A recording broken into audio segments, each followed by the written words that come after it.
नमस्कार दोस्तों, आज इस वीडियो के अंदर सुप्रीम कोर्ट ऑफ इंडिया का एक लेटेस्ट जजमेंट और एक इंपॉर्टेंट जजमेंट मैं आपको बताने के लिए आया हूं। अब ये इंपॉर्टेंट किस लिए है? क्योंकि जुडिशियल एग्जाम्स के लिए, एज एन एडवोकेट के लिए, एज अ लॉ एग्जाम्स के लिए, एज अ लॉ स्टूडेंट के लिए बहुत इंपॉर्टेंट जजमेंट है। आप लोगों ने गवर्नर्स की पावर्स के बारे में कहीं ना कहीं पढ़ा होगा कि अगर कोई भी बिल अपना इंट्रोड्यूस करा जाता है स्टेट लेजिस्लेचर के अंदर, और अगर कोई स्टेट के अंदर दो अपने लेजिस्लेटिव हाउसेज हैं जिसको बोलते हैं legislative assembly and legislative council, Hindi में अगर मैं बात करूं विधानसभा और विधान परिषद, ये दो अगर हाउसेज हैं तो वो बिल जो है पहला विधान सभा के अंदर जाएगा, फिर उसके बाद पास होके विधान परिषद के पास जाएगा, वहां से पास होके गवर्नर साहब के पास आएगा एसेंट के बाद, और अगर एसेंट मिल जाती है देन उस स्टेट के अंदर वो बिल लागू हो जाता है। ये एक नॉर्मल अपना कानूनी प्रक्रिया है लेजिस्लेचर की, लॉ मेकिंग बॉडीज की। और अगर कोई स्टेट के अंदर केवल एक ही हाउस है जिसको हम बोलते हैं विधानसभा, तो बिल जो है जो मेजॉरिटी पार्टी होती है वो बिल अपना इंट्रोड्यूस करती है, और वो बिल अगर हाउस से यानी लेजिस्लेटिव असेंबली से यानी कि विधानसभा से पास हो जाता है देन गवर्नर के साहब के पास आएगा एसेंट के लिए। अगर गवर्नर साहब एसेंट दे देते हैं उस बिल पे कि हाँ ये बिल जनता के लिए बहुत बढ़िया है, देन उस स्टेट के अंदर वो बिल लागू हो जाता है। ऐसे ही हमारा पार्लियामेंट का एक प्रोसीजर होता है, उसके बारे में बाद में हम समझेंगे। तो अब जो ये गवर्नर साहब के पास पावर है बिल्स को एसेंट देने की, यहां पे एक बहुत ज्यादा कंट्रोवर्सी इन कमिंग डेज और इन दिनों हम देख रहे हैं बहुत ज्यादा कंट्रोवर्सीज देखने को मिल रही है। और अगर हम 2023 की बात करें तो पंजाब के अंदर भी ऐसी ही कंट्रोवर्सी देखने को मिल रही थी। वो कंट्रोवर्सी क्या है? Article number 200 of our Indian constitution 1950 के अंदर एक प्रावधान यहां पे मेंशन करा हुआ है कि कोई भी स्टेट के अंदर जो गवर्नर साहब होंगे उनके पास पावर है कि जो भी लेजिस्लेटिव असेंबली काउंसिल से पास होके जो बिल आएंगे वो गवर्नर साहब के पास एसेंट के लिए जाएंगे। अब गवर्नर साहब के पास तीन रास्ते होते हैं। पहला रास्ता, या तो गवर्नर साहब खुश हैं कि हाँ यार ये बिल बहुत अच्छा है और स्टेट का यहां पे कल्याण होगा, तो उस बिल के ऊपर अपनी क्या दे देते हैं, मोहर लगा देते हैं, एसेंट दे देते हैं कि चलो इस बिल को पूरी के पूरे राज्य के अंदर अपना लागू कर दिया जाए। अब दूसरा रास्ता क्या होता है कि नहीं नहीं अभी जो है ना इस बिल को मैं खुद देखता हूं, मैं विदहोल्ड करके अपना बिल को रख देता हूं। अब ये विदहोल्ड का मतलब क्या होता है? विदहोल्ड का मतलब होता है कि अभी मैं थोड़ा सा संज्ञान लेऊंगा इस बिल के ऊपर, मुझे क्या करना है, या तो मुझे बिल को एसेंट देनी है कि हाँ ये बिल लागू होना चाहिए, या मुझे रिकंसिडरेशन के लिए बिल को भेजना है। रिकंसिडरेशन को बिल को भेजना है, इसका क्या मतलब होता है? इसका मतलब ये होता है कि मैं अगर गवर्नर साहब हूं तो मैं गवर्नर होने के नाते मैं डिसीजन लेऊंगा कि इस बिल को मुझे एसेंट देनी है या असेंबली को मुझे वापसी भेजना है कि असेंबली आप जो है बिल को जो है दोबारा रिकंसिडर करो, दोबारा आप इसके अंदर संज्ञान लीजिए, फिर इसको दोबारा पास करिए, दोबारा पास करके आप मुझे दीजिए। ये दूसरा रास्ता होता है। तीसरा रास्ता ये होता है कि अगर गवर्नर साहब को लगता है कि ये जो बिल है ना अब इसको मेरे को एसेंट भी नहीं देनी, मुझे रिकंसिडरेशन के लिए भी नहीं भेजना है, तो तीसरा रास्ता गवर्नर साहब as per article 200 of our Indian constitution क्या अपना सकते हैं कि चलो यार इस बिल को मैं जो है प्रेसिडेंट साहब के पास भेज देता हूं कि प्रेसिडेंट साहब को कंसिडरेशन में यहां पे अपना संज्ञान लेना पड़ेगा। अब प्रेसिडेंट साहब जो है साहिबा जो मुझे बोलेंगी मैं एसेंट करूं या रिकंसिडरेशन के लिए भेजूं, मैं वो डिसीजन लेऊंगा। तो ये तीन रास्ते होते हैं गवर्नर साहब के पास। तो यहां पे अगर मैं इस जजमेंट के अंदर बात करूं कि कंट्रोवर्सीज अभी मैंने बोला, तो कंट्रोवर्सीज यहां पे क्यों अराइज हुई हैं? तमिलनाडु के अंदर बहुत बड़ी कंट्रोवर्सी इसी मुद्दे के रिगार्डिंग हुई है, पंजाब के अंदर कंट्रोवर्सी इसी मुद्दे के बारे में हुई थी।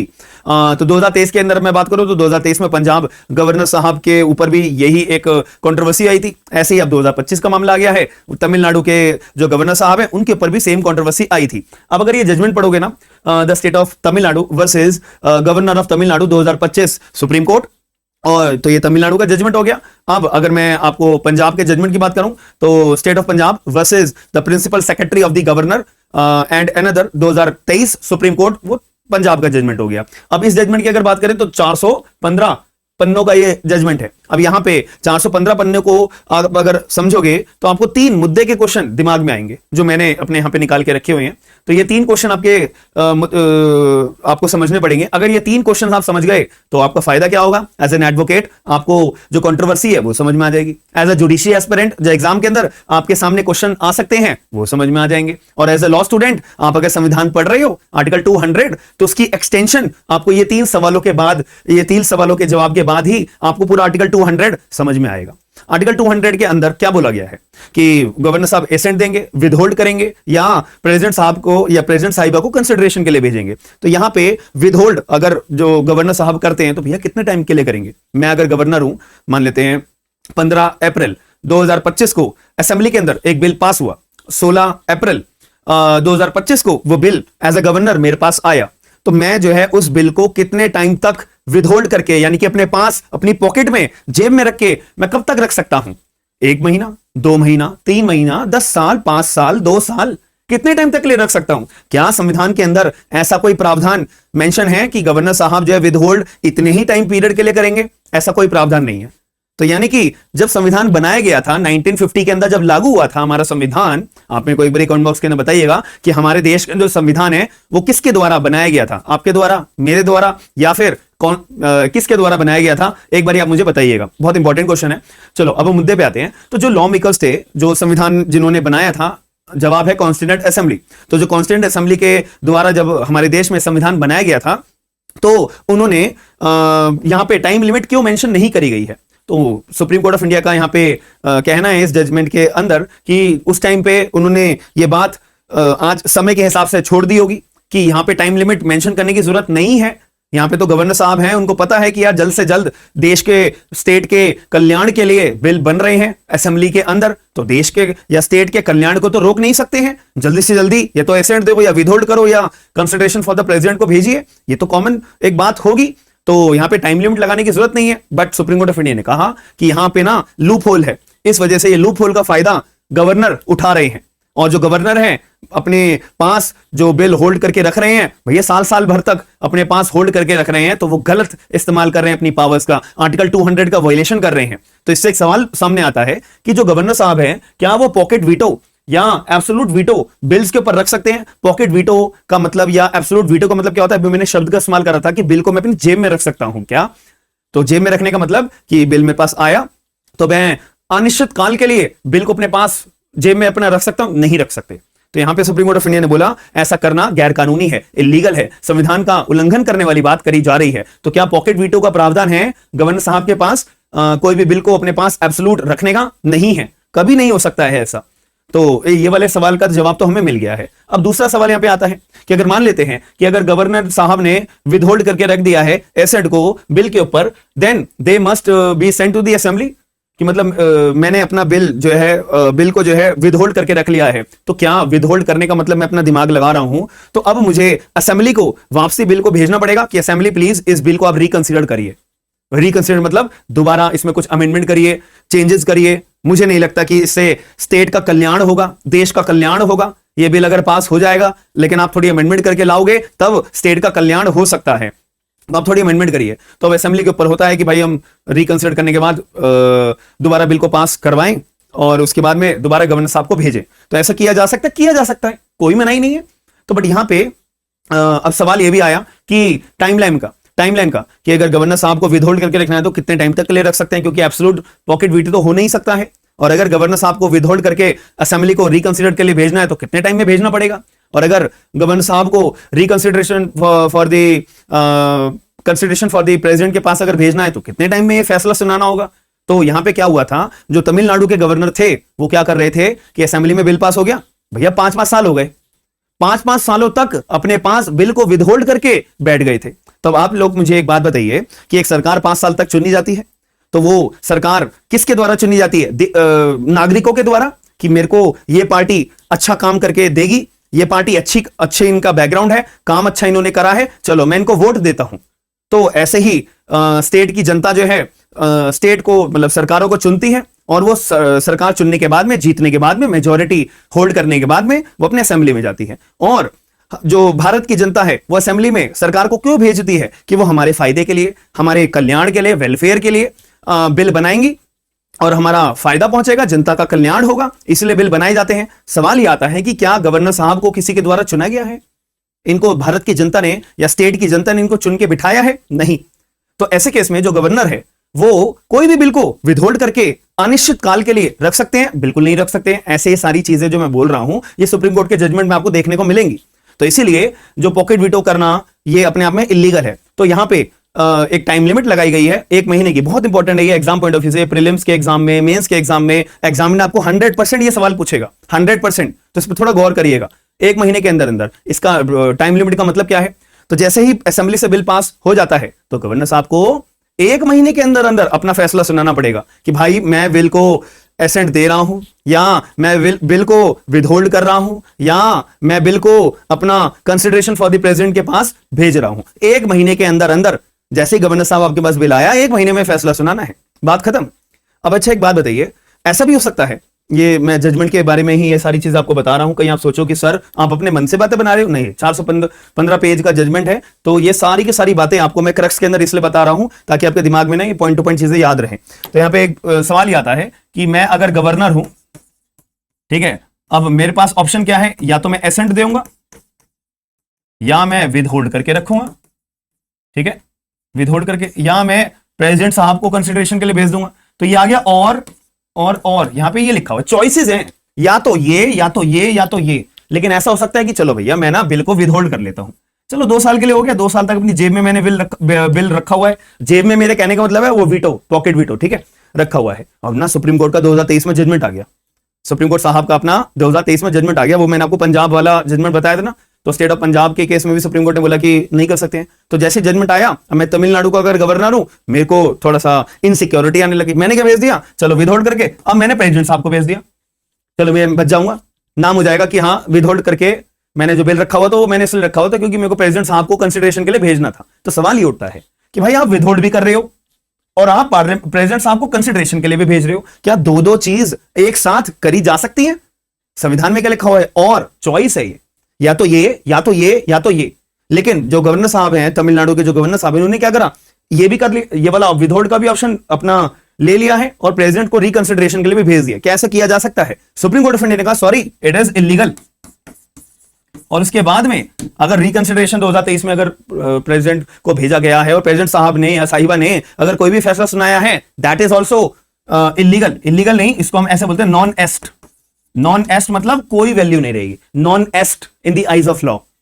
तो जो भी प्रेसिडेंट साहिबा ने अपना कोई फैसला दिया होगा इस बिल के रिगार्डिंग, वो अपने आप में कानून की नजर में कोई सामान्य अपना वैल्यू नहीं रखता है, बात खत्म हो जाती है। अब एक और बात आ जाती है जो सुप्रीम कोर्ट ऑफ इंडिया ने 2015 के 415 पेज के जजमेंट में ये बात बोली है कि जो ये अपना पॉकेट वीटो मतलब बिल के ऊपर आर्टिकल 200 के तहत कि बिल के रिगार्डिंग मुझे क्या करना है, मुझे एसेंट देनी है या मुझे विदहोल्ड करना है या मुझे कंसिडरेशन फॉर द प्रेसिडेंट को भेजना है, तो ये गवर्नर साहब अपना दिमाग लगाएंगे या कोई और आके गवर्नर साहब को थोड़ी एडवाइस करेगा, गवर्नर साहब ऐसे कर लो, गवर्नर साहब ऐसे कर लो, तो ऐसा होगा। तो यहां पे भी सुप्रीम कोर्ट ऑफ इंडिया ने क्लियर रूप से बोला है कि गवर्नर साहब को ना किसकी एडवाइस माननी ही पड़ेगी। किसकी एडवाइस माननी पड़ेगी? स्टेट गवर्नमेंट की। मतलब स्टेट गवर्नमेंट ना बोल के हम ऐसे बोल सकते हैं on the advice of council of ministers of state, council of minister of the state. Governor साहब को बिल के ऊपर एसेंट देनी है या विदहोल्ड करना है या कंसिडरेशन फॉर द प्रेसिडेंट को भेजना है, तो ये बात किसकी माननी पड़ेगी? Council of minister of the state. मैं स्टेट की बात कर रहा हूं, council of minister of the state मतलब स्टेट असेंबली जो सरकार मेजोरिटी में है, उनकी एडवाइस, जो उनका कैबिनेट होता है, उनके काउंसिल ऑफ मिनिस्टर्स होते हैं, उनकी परमिशन लेने के बाद ही गवर्नर साहब एसेंट देंगे, विदहोल्ड करेंगे या कंसिडरेशन फॉर दी प्रेसिडेंट की के लिए अपना रास्ता अपनाएंगे। और ये कितने दिन में? 1 महीने के अंदर अंदर, 1 महीने के अंदर अंदर। इतनी बात क्लियर हो गई? 1 महीने का टाइम पीरियड आपको क्लियर हो जाना चाहिए, because it is very important for the exam point of view as per your as an advocate. आपको ये बातें पता होनी चाहिए, ठीक है। अब ये 3 महीने का क्या चक्कर है सर? हमने आपने चार तरीके टाइमलाइन लिखे। देखो अब क्या हो सकता है, जैसे मैंने आपको क्या advice of the council of minister या काउंसिल ऑफ स्टेट मिनिस्टर्स की लेनी पड़ेगी। अब क्लैशेस आ सकते हैं ना, क्लैशेस आ सकते हैं। यानी कि मैं अगर मेजोरिटी पार्टी का काउंसिल ऑफ मिनिस्टर हूं, मैं गवर्नर साहब को क्या बोलूंगा, जो गवर्नर साहब बिल को ना पास कर दो, बिल को एसेंट दे दो। गवर्नर साहब क्या बोल सकते हैं, मैं नहीं करता एसेंट, मैं एसेंट नहीं देता, ठीक है, मैं तो विदहोल्ड करके रखूंगा। तो ऐसे केस में अगर क्लैशेस आ जाते हैं, काउंसिल ऑफ मिनिस्टर कह रहे हैं ऐसा करो, गवर्नर साहब कह रहे हैं नहीं मैं तो ऐसा करूंगा, तो ये जो अगर क्लैशेस आ जाते हैं, तो ये क्लैशेस के रिगार्डिंग गवर्नर साहब ने क्या बोला कि मैं तो ये वाला तुम्हारी एडवाइस नहीं मानता हूं, state council of state minister, मैं आपकी एडवाइस नहीं मानूंगा, ठीक है। तो इसका फैसला भी गवर्नर साहब को कितने दिन में देना पड़ेगा? 3 महीने के अंदर अंदर, कि मैं जो है बिल को विदहोल्ड करूंगा। 3 महीने के अंदर ने फैसला सुनाना पड़ेगा। अब यही अगर क्लैशेस एडवाइस करा काउंसिल ऑफ स्टेट मिनिस्टर ने, गवर्नर साहब आप ऐसा करिए, आप जो है बिल को पास कर दीजिए। गवर्नर साहब कहते हैं नहीं नहीं नहीं मैं तो नहीं कर रहा, मैं जो है कंसिडरेशन फॉर द प्रेसिडेंट साहब को भेजूंगा। तो ये फैसला भी कितने टाइम में सुनाना पड़ेगा? 3 महीने के अंदर अंदर, 3 महीने के अंदर अंदर। तो ये आपको 1 महीना, 3 महीना, 3 महीना की ये टाइम लिमिट समझ में आ गई है। ये क्या है कि मैं क्या करूं, एसेंट दूं, विदहोल्ड करूं या क्या करूं, कंसिडरेशन फॉर द प्रेसिडेंट को भेजूं 1 महीने के अंदर। अब अगर मैंने काउंसिल ऑफ स्टेट का एसेंट दे दो गवर्नर साहब, वो कह रहे हैं नहीं मैं तो विदहोल्ड करूंगा, तो ये फैसला 3 महीने में। अगर स्टेट क्लैशेस आ गए हैं, स्टेट काउंसिल ऑफ मिनिस्टर कह रहे हैं कि एसेंट दे दो, गवर्नर साहब कह रहे हैं नहीं मैं तो प्रेसिडेंट साहब को कंसिडरेशन के लिए भेजूंगा, ये भी फैसला 3 महीने के अंदर देना होगा, बात खत्म हो जाती है। अब ये 1 महीने का क्या चक्कर है जो आखिरी में आपने लिखा है सर? देखो अभी मैंने आपको एक चीज क्या बोली थी वीडियो के स्टार्टिंग में कि जो असेंबली के अंदर, असेंबली का मैं बार बार बोल रहा हूं, कहीं पे कोई स्टेट में 2 असेंबली है, कोई में 1 है, तो विधानसभा या विधान परिषद या विधान सभा, ठीक है, यही होगी। तो बिल वहां से पास हो गया, अब गवर्नर साहब के पास आया, गवर्नर साहब के पास अब क्या ऑप्शन है? विदहोल्ड करने का। तो यहां पे सुप्रीम कोर्ट ऑफ इंडिया ने एक बात को क्लैरिफाई करा कि अगर गवर्नर साहब विदहोल्ड को अपना चूज करते हैं तो विदहोल्ड का मतलब क्या होता है कि आपको विदहोल्ड के साथ में क्या भेजना पड़ेगा? रिकंसिडरेशन के लिए भेजना पड़ेगा, इसको रिकंसिडर टू दी असेंबली। मैं यहां पे ऐसे लिख रहा हूं छोटा सा कि मैंने बिल को भी रोक दिया अपने पास, अपनी विदहोल्ड करके रख दिया, यानी कि अपने जेब में रख लिया है, ठीक है, और मैं भी थोड़ा संज्ञान ले रहा हूं, ठीक है। 3 महीने का मेरे पे समय है भैया, सुप्रीम कोर्ट ने 3 महीने का समय दिया है, ठीक है। तो 3 महीने के अंदर अंदर जो गवर्नर साहब है वो विदहोल्ड के साथ में रिकंसिडरेशन के लिए भेजेंगे, किसको? असेंबली को, कि असेंबली आप जो है ना ये बिल को दोबारा थोड़ा सा चेक करो, मैं थोड़ी सी अमेंडमेंट लिख के भेज रहा हूं, ठीक है, आप उसको अमेंडमेंट को मेरे कहने पे आप अमेंडमेंट को मानिए और जो बिल है उसके अंदर ऐड ऑन करिए, अमेंड करिए, देन दोबारा इस बिल को पास करिए, फिर आप मेरे पास भेजिएगा ये बिल को। अब जो स्टेट गवर्नमेंट होती है, जो मेजोरिटी वाली पार्टी होती है, उनके पास अब ऑप्शन होता है कि जो गवर्नर साहब ने हमारे को एडवाइस करा है अमेंडमेंट करने के लिए, हम इसको माने या ना माने। तो अगर स्टेट गवर्नमेंट मान लेती है तो ठीक है, नहीं मान लेती है तो ठीक है, तो बिल दोबारा पास करके गवर्नर साहब के पास जाता है। तो अब जब गवर्नर साहब के पास दोबारा बिल जब पास होके गया है, यहां पे गवर्नर साहब is bound to give the assent within the period of 1 month. 1 महीने में अपनी एसेंट देनी ही पड़ेगी। अब उनके पास कोई विदहोल्ड का ऑप्शन नहीं है, कोई प्रेसिडेंट साहब को कंसिडरेशन का ऑप्शन नहीं बचता है। ये बात आपको समझ में आ गई? तो 1 महीना, 3 महीना, 3 महीना, 1 महीना। 1 महीना किस चीज के लिए? क्या करूं मैं? तीनों में से क्या ऑप्शन है मेरे पे? एसेंट, विदहोल्ड या ऑप्शन है? ये 2 चीजें एक साथ नहीं आप ग्रैब नहीं कर सकते, इलीगल होगा, ठीक है, संविधान का वायलेशन होगा। 3 महीने में विदहोल्ड का जो अपना डिसीजन देना है या प्रेसिडेंट साहब को कंसिडरेशन के लिए 3 महीने के अंदर भेजना है, और 1 महीने के अंदर अगर दोबारा पास रिकंसिडर करा जाता है और पास करा जाता है, जब गवर्नर साहब के पास एसेंट आती है, 1 महीने के अंदर एसेंट ग्रांट करनी ही करनी है। अब ये जो टाइम लिमिट है ना, at the end supreme court साहब को मजबूरन जारी करनी पड़ी है। क्यों जारी करनी पड़ी है मजबूरन? क्योंकि यहां पे 5-5 सालों तक 5 साल गुजर गए, बिल जो है अपना अभी विदहोल्ड के अंदर ही पॉकेट वीटो करके गवर्नर साहब कर रहे थे। क्यों? क्योंकि संविधान में कोई टाइम लिमिट मेंशन नहीं थी, तो इसका गलत इस्तेमाल करा जा रहा था कि संविधान में कोई टाइम लिमिट है ही नहीं, यानी अनिश्चित काल के लिए मैं बिल को विदहोल्ड करके रख सकता हूं। कैसा है? नहीं। तो आई होप आपको ये जो मैंने वीडियो के माध्यम से आपको ये चीज समझाई है, ये 3 मुद्दे जो मोटे मोटे हैं आपको जो समझाए हैं, वो आपको क्लैरिफाई हुए होंगे। और आपका क्या मानना है इस पर्टिकुलर पूरे के पूरे सिनेरियो के रिगार्डिंग, प्लीज कमेंट बॉक्स के अंदर अपना पॉइंट ऑफ व्यू जरूर बताइएगा। It is very very important for all of you to make it clear, as well as आप अपना ओपिनियन जरूर दीजिएगा। जजमेंट का नाम याद रख लो, state of Tamil Nadu versus governor of Tamil Nadu 2025 supreme court. और पंजाब वाला जजमेंट भी याद रखना, state of Punjab versus principal secretary of the governor 2023 supreme court, ठीक है जी। और वीडियो को लाइक जरूर करिएगा। और हमारे भी ना अपने जुडिशरी के बैचेस चलते हैं, स्मार्ट एंड लीगल गाइडेंस हमारी एप्लीकेशन है, ये आपको पोस्टर दिखाई दे रहा होगा, आईफोन यूजर्स के लिए, एंड्रॉइड यूजर्स के लिए, लैपटॉप यूजर्स के लिए। तो सब्जेक्ट वाइज बैचेस हैं, अगर आप ज्वाइन करना चाहते हो तो आप कर सकते हो। अब सारे के सारे लिंक्स जो है आपको डिस्क्रिप्शन बॉक्स के अंदर अवेलेबल होंगे। और वीडियो पसंद आई तो लाइक शेयर सब्सक्राइब जरूर करिएगा, लोगों का अवेयर जरूर करिएगा। मिलते हैं नेक्स्ट वीडियो के अंदर। थैंक यू, धन्यवाद।